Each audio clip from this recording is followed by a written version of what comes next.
নামাজ পড়া অবস্থায় যদি পেছন দিয়ে বায়ু আসতে চায় আটকিয়ে নামাজ শেষ করা যাবে কিনা, যেমন জামাতে সালাতের সময় সামনের কাতারে থাকলে কিভাবে যাব?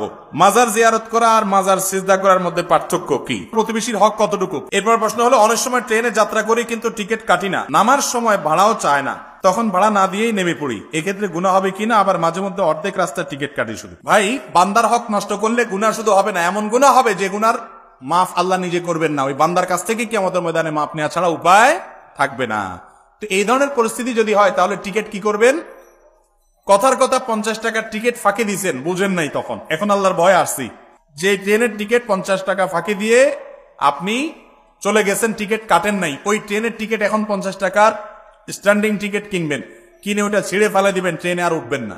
তাহলে টাকাটা কোম্পানি পেয়ে গেল, রেল কর্তৃপক্ষ পেয়ে গেল, আপনিও দায়মুক্ত হয়ে গেলেন। বুঝেন নাই কথা? বুদ্ধিটা বুঝেন নাই?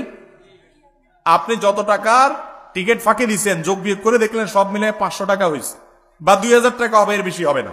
তাহলে এবার রেলের টিকিট ফাঁকি দিচ্ছেন, আপনি তো জানেন কোন রুটে চলাফেরা করেন, কিশোরগঞ্জ টু ঢাকা, আপনি এই রুটে চলাফেরা করে ফাঁকি চুকি দিচ্ছেন, সব মিলে মোট এতবার হবে, এত টাকার বেশি না। অত টাকার ট্রেনের টিকিট কিনে স্ট্যান্ডিং টিকিট কিনলেন, কিনে সেটা ছিঁড়ে ফেলে দিলেন, আপনি ট্রেনে উঠলেন না, কিন্তু টাকাটা ঢুকাই দিলেন, তাহলে টাকাটা মালিক পেয়ে গেল কি গেল না? আপনি দায়মুক্ত হয়ে যাবেন ইনশাআল্লাহ। এরপর প্রশ্ন হলো, প্রতিবেশীর হক কতটুকু? প্রতিবেশীর হক হলো তাকে কষ্ট না দেওয়া। প্রতিবেশীর হক কি ভাই? আপনার কোনো আচরণ দ্বারা যেন সে কষ্ট না পায়।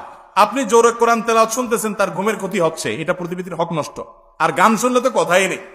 আপনার কোনো আওয়াজ দ্বারা, আপনার মোরগ দ্বারা, আপনার হাঁস দ্বারা, আপনার সন্তান সন্ততি দ্বারা, আপনার বাচ্চা কাচ্চা দ্বারা, আপনার গরু ছাগল দ্বারা, আপনার নিজের দ্বারা কোনোভাবে প্রতিবেশীর যেন কষ্ট না হয়, এটাই হলো প্রতিবেশীর মেইন হক। নবী করিম সাল্লাল্লাহু আলাইহি ওয়াসাল্লাম বলেছেন, লা ইউমিন ওয়াল্লাহি লা ইউমিন ওয়াল্লাহি লা ইউমিন, ওই ব্যক্তি ঈমানদার না, ওই ব্যক্তি ঈমানদার না, ওই ব্যক্তি ঈমানদার না। কে? মাল্লা ইয়ামানু জারুহু বাওয়াইকাহু, যার প্রতিবেশী তার হাত মুখের ক্ষতি দ্বারা নিরাপদে থাকতে পারে না। অতএব প্রতিবেশী যাতে আপনার ক্ষতি দ্বারায় ক্ষতিগ্রস্ত না হয়, এটাই হলো তার মূল অধিকার। দ্বিতীয় অধিকার হলো, আল্লাহ আপনাকে কোনো নিয়ামত দিয়েছে, আপনার প্রতিবেশীকে সেখানে শরীক করবেন। নবী সাল্লাল্লাহু আলাইহি ওয়াসাল্লাম বলেছেন, গোশত রান্না করেছো, ঝোল বাড়িয়ে দাও, যাতে প্রতিবেশী বাসায় একটু পাঠাও।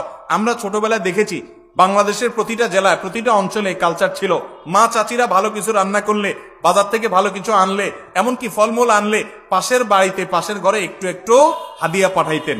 এখন এগুলো আছে আর নাই, সব ইয়ানফসি, সব স্বার্থপর। মোরালিটি, মূল্যবোধ, নীতি নৈতিকতা, আদর্শ, এগুলো আজ মুসলমানদের থেকেও হারিয়ে গেল। অথচ এগুলো ছাড়া ভালো মুসলমান হওয়া যাবে না। মাজার জিয়ারত করা আর মাজার সিজদা করার মধ্যে পার্থক্য কি? মাজার জিয়ারত আর মাজার সিজদা, মাজার জিয়ারত সুন্নত আর মাজারে সিজদা করা শিরক। মাজার জিয়ারত করা হলো সওয়াবের কাজ, আর সিজদা করা হলো কি? গুনাহের কাজ না, শুধু শিরকের মতো গুনাহের কাজ, যেটা একটু আগে আলোচনা করলাম। মাজার মানেটা কি? আমরা মনে করি মাজার মানে হলো বড় কোনো পীর সাহেবের কবর হলে ওটার নাম কি? মাজার। আর আমাদের মতো গরিব মানুষের কবর হলে ওটার নাম কি? কবর। এটা ভুল কথা ভাই। মাজার আরবি শব্দ, এর অর্থ হলো জিয়ারত করার স্থান, মানে কবর, যেটাকে মানুষ জিয়ারত করতে যায়। অতএব সাধারণ কবরও কবর, ওই বড় কোনো আলেমের কবরও কি? কোন পীর সাহেবের কবরও কি? গরিবের যে কবর, সাধারণ মুসলমানের যে কবর, সেটাও মাজার। আবার যে অর্থে এটাকে মাজার বলছেন, একই অর্থে বড় কোনো আলেমের কবরও কি? মানে জিয়ারত করার জায়গা। অতএব যে কোনো কবর জিয়ারত করা ভালো, কিন্তু সেখানে গিয়ে তার কাছে কিছু চাওয়া বা সিজদা করা, এটা কি না ভালো না, এটা হলো শিরক করা। আমরা মনে করি কবরবাসীর কাছে কিছু পাওয়ার জন্য যাওয়া যায় না, কবরবাসীকে বরং দিতে যান, কি? দোয়া দিতে যান। সালামুন আলাইকুম দারা কওমিন মুমিনিন, তোমাদের প্রতি শান্তি বর্ষিত হোক। দোয়া হলো না তাদের জন্য, এজন্য কবরে যাবে।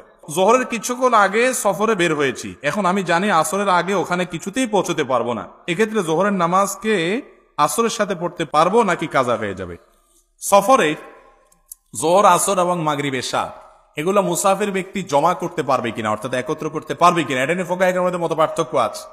ইমাম আবু হানিফা রাহিমাহুল্লাহর গবেষণা অনুযায়ী, কোন হাদিস অনুযায়ী উনি গবেষণা করে ওনার থট বলে যে না, মুসাফির সফরে জোহর, আসর এবং মাগরিব, এশা, এই ওয়াক্তগুলো একটাকে আরেকটার সাথে মিলিয়ে পড়বে না, তবে জামায়ে সুরি করবে। জামায়ে সুরি কি?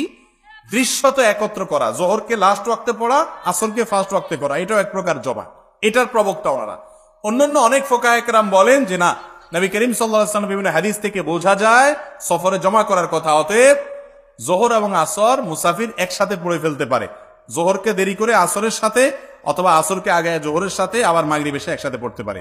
এই দুই রকমের মত ফুকাহা কেরামের মধ্যে আছে, এবং এটা নিয়ে আমাদের মধ্যে অনেকে আছেন সুবিধা নেওয়া জায়েজ নাই। মাসআলা যেখান থেকে যেটা সুবিধা হলো সেখান থেকে সেটা নিয়ে নিলেন, এটা হলো আপনার প্রবৃত্তির অনুসরণ, কোরআন হাদিসের অনুসরণ হবে না। এরকম রোগ আমাদের মধ্যে আছে না নাই? যেখানে যেটা সহজ হয়, সুবিধা হয়, ওখান থেকে ওটা শুধু নেই, আছে না? এটা করা যাবে না। আল্লাহ আমাদেরকে বুঝার তৌফিক দান করুন।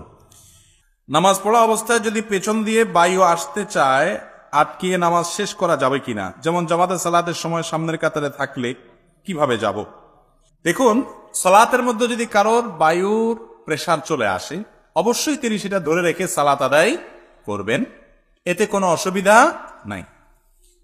কিন্তু সালাতের আগে, ধরেন সালাতের বাকি আছে আরো 10 মিনিট, আর সময়টা হলো কনকনে শীতের সময়, আপনার বায়ুর প্রেসার আসছে, তখন যদি আপনি চাপাচাপি করে ধরে রাখেন যে 10 মিনিট আমি যদি পার করতে পারি, সাথে আর 5-7 মিনিট যোগ করলে এই 15-20 মিনিট একটু সহ্য করতে পারলে আমার আর ঠান্ডা পানি দিয়ে উজুটা করা লাগে না, এই চিন্তা থেকে যদি আপনি চাপাচাপি করে আটকায় রাখেন, তাহলে সেটা কিন্তু গর্হিত কাজ, সেটা কিন্তু ভুল, অন্যায় কাজ। কারণ আপনার এই চাপাচাপি করে আটকায় রেখে যদি নামাজ পড়েন, নামাজে মনোযোগ থাকবে না।